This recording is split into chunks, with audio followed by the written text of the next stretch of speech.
নমস্কার বন্ধুরা, আশা করি সবাই ভালো আছেন। তো দেখেন, ননদের বাড়ি ঘুরতে এসেছিলাম। তো তাদের কিছু আম আপনাদের দেখাবো।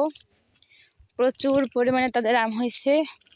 এমনকি শুধু আম নয়, সাথে লেবুরও কিন্তু ফলনটা খুবই ভালো হয়েছে। আসলে ক্যামেরা বন্দিতে যতটা না বোঝা যায়, বাস্তবে তার থেকে দ্বিগুণ সুন্দর হয়। দেখুন, আর বিভিন্ন প্রজাতির আম হয়েছে। তো বাড়িতেও কিছু আম ছিল, তো দেখুন কত সুন্দর, একেবারে মাটির সাথে মিশে এসেছে আমগুলো, জাস্ট অসাধারণ।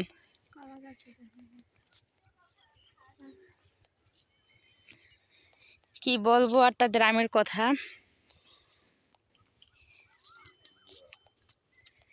এরকম একটা পরিবেশে অসাধারণ লাগে।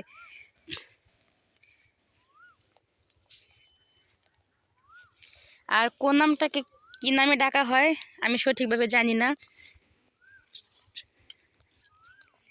তাই আর আপনাদের বলতে পারলাম না। আর ননদের বাড়িটা হচ্ছে একেবারে জমির ভিতরে।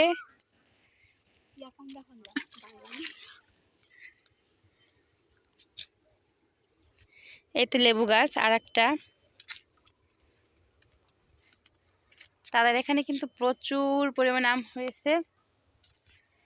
জাস্ট আমি শুধু লিস্ট প্রায়ের আমগুলো আপনাদের সাথে শেয়ার করতেছি। আর এই তো 12 মাসি আম হয়। তো এখন আমের সিজন প্রায় শেষের দিকে, আর এদিকে নতুন মুকুল এসেছে গাছে। মানে প্রত্যেকটা আম গাছে একটা হলেও আম ধরে আছে। এখানেও আমের মুকুল এসেছে নতুন।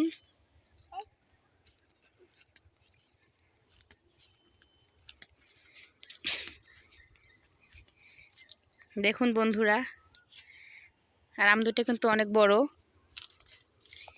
এই তো হচ্ছে আরেকটা আম গাছ, ছোট ছোট গাছ, তুলনামূলক কতগুলো আম ধরেছে।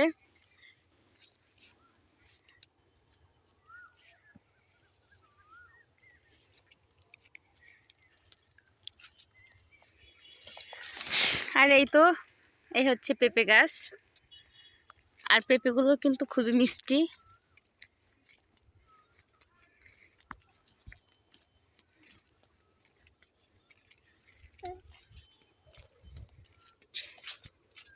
আর পথের ধারে আর একটা গাছে অনেকগুলো আম ছিল।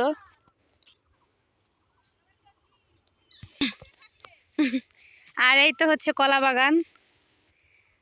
তাদের বাড়ির পরিবেশটা দেখাই আপনাদের।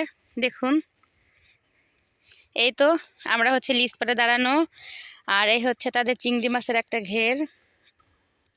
তো এখন তো জল শুকিয়ে এসেছে, তো সেরকমভাবে আর দেখানো যাচ্ছে না। আর ওই পাশে আছে একটা বড় মাছের ঘের, আর ওই হচ্ছে তাদের ছোট্ট একটা বাড়ি। অসাধারণ। এখানে তাদের বাড়িটা মানে মনোমুগ্ধকর একটা পরিবেশ সৃষ্টি করে।